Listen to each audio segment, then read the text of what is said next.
The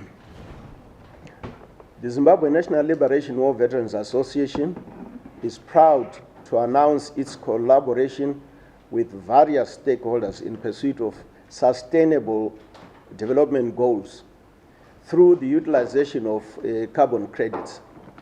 This invaluable strategic partnership not only aims to address climate change and foster sustainable development, but also present numerous benefits to war veterans who made invaluable contributions to the nation.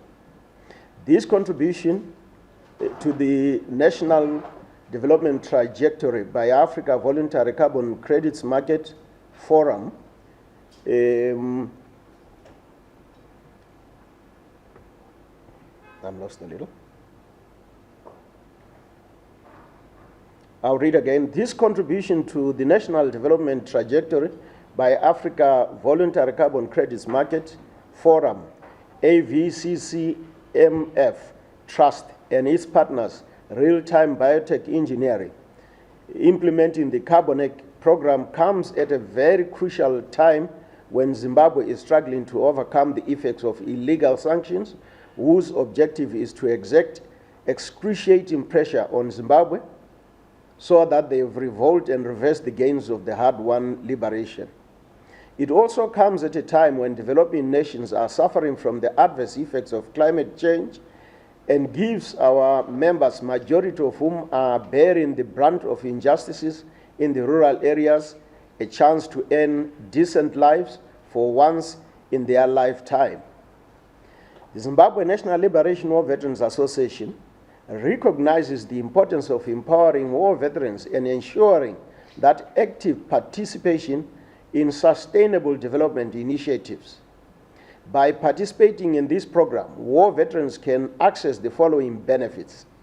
1, economic empowerment. The collaboration on carbon credits opens up significant economic opportunities for war veterans. Through their involvement in the carbon credit projects, war veterans can engage in income generation activities related to renewable energy, afforestation, and sustainable agriculture. This participation enables them to secure employment, establish businesses, and generate income, thus enhancing their economic well-being and that of their communities. Number 2, skill development and training. Zimbabwe National Liberation War Veterans Association is committed to fostering the skill development and capacity building of war veterans.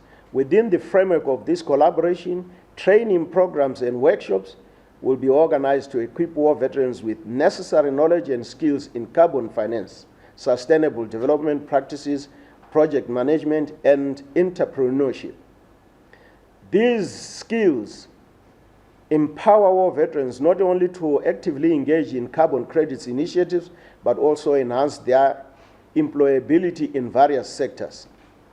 Number 3, access to financing.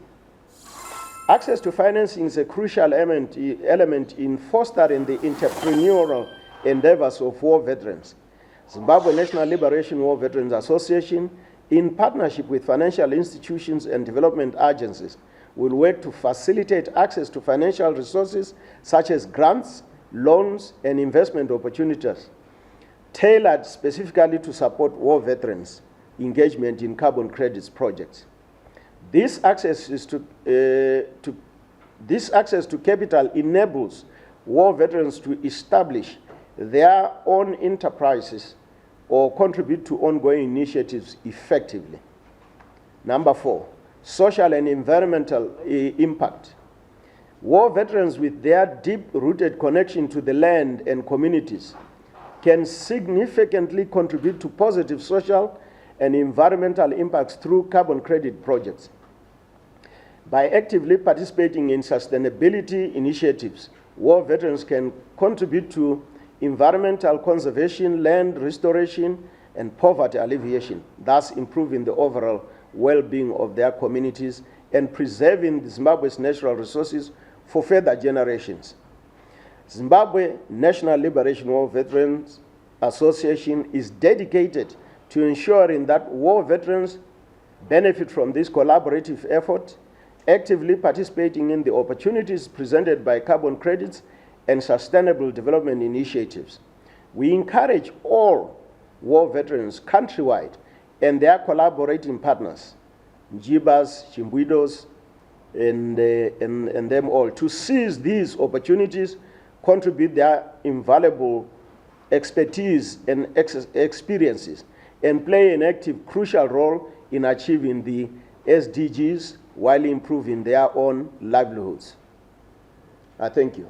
I am thankful for the attention that the media houses have brought to help in the raising of awareness of the program in which we are bringing into Zimbabwe, the program that us as real-time biotech and engineering, we see as one of the most important vehicles in assisting the transition within the agricultural space, within not just Zimbabwe, but in the African continent, in all the other spaces that I think Chair has alluded to. We are the mandated operator of the Carbonic program in Zimbabwe and other African countries that Carbonic is being found at the current moment. Carbonic program, it's a program in soil regeneration, where we are saying that there is a need for us to take all the carbon that has caused all the catastrophes that we are seeing in terms of climate and put it in the soil where it benefits the communities in which we know that our economies and our communities are more agro-based. So this is a movement that assists in that endeavor, and it assists in making sure that in all our efforts, the land and the active agricultural land that is available within our economy of Zimbabwe can also benefit from the climate fund by having that space being used as a carbon sink through the principles of regenerative agriculture, in which I think we can see on the banners that I cannot allude to in detail. So in essence, this program aims to partner and to work well with the veterans of the liberation struggle that is represented by Chair, and we are ready and we are willing and we are there with the capacity and with the technical skills and with all the knowledge that is required to assist the members of this constituency to come to a point where their land in agriculture can be regenerated and can be healthy in terms of soil component, and it can be something that can see yields increasing without also putting a barrier on the amount of climate-related financing that can come to this constituency. With that, ladies and gentlemen, I thank you, and for God and my country, I want to just surrender to. Today, we are not just doing a press conference.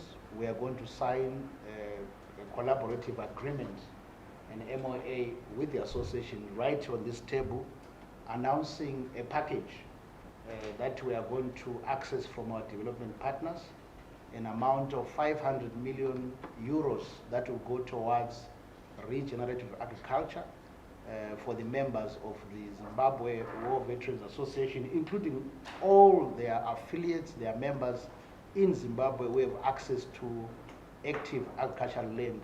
They will access that facility. I just wanted to make this record. Thank you. Are there two associations with the same name representing war veterans? No. Because on the other hand, Comrade Tswanga claims he's the chairperson, but not the other secretary itself. You can't make the situation. Well, I'm not privy to what Comrade Mtswanga is claiming. We went through a process, and the due formal process was done, and we are who we are through that formal process. Our constitution dictates that you are only there for 5 years, and then after that you cause for an election. So that constitution is the one that we followed, and the due process was done. And Comrade Chris, as your minister, are you working in the end? Absolutely. You know, the end game is to provide hope for veterans. You will realize that for 43 years, not much in terms of their welfare has been addressed. And when we come in, this is the opportunity we are giving to war veterans. at least to realize something more meaningful. And we do it through collaboration. The reason why we are here, obviously, is we are creating strategic partnership with stakeholders, including our government, through my president. Yes, any other question? Before I respond to Farai? Yes. Yes. My question is related to the chairperson. There are three chairpersons. Huh? There are three chairpersons. The Zimbabwean National Liberation Movement Association. I believe your association is also in affiliate with ZANU PF, and in the current moment, ZANU PF is having its own annual conference in Kuwait.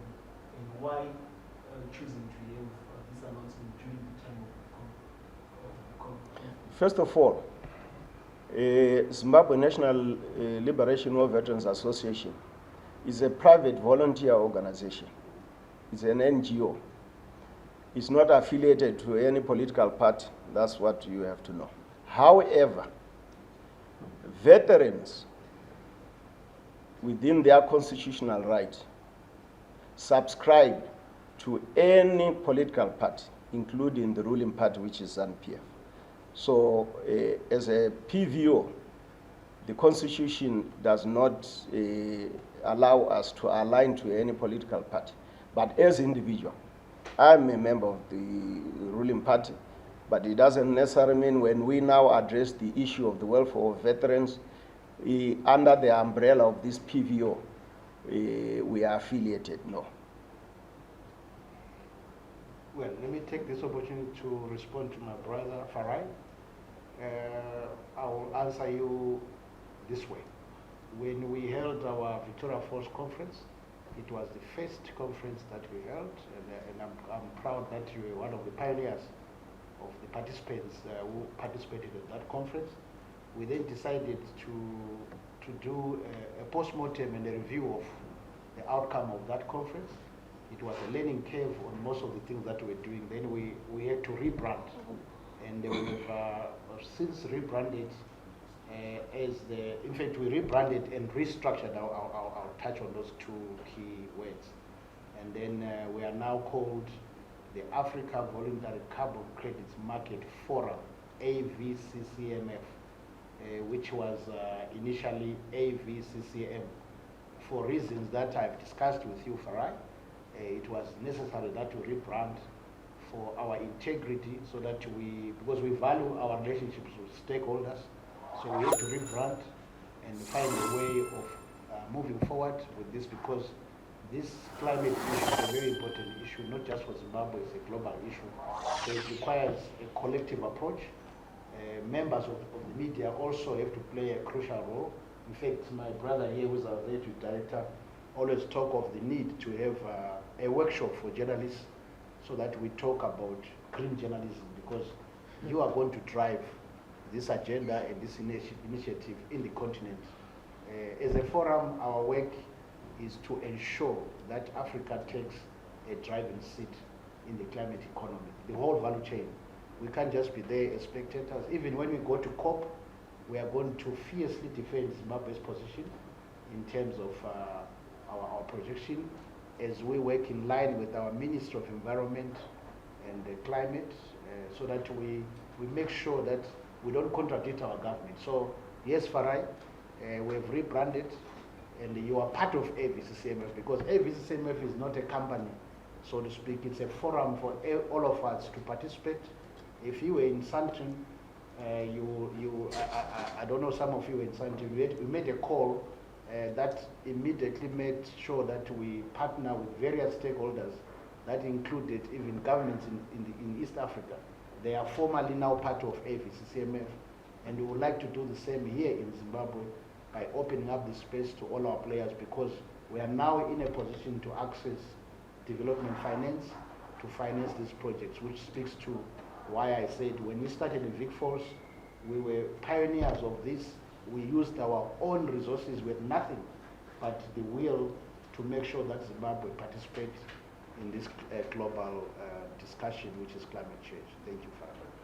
A follow-up question then.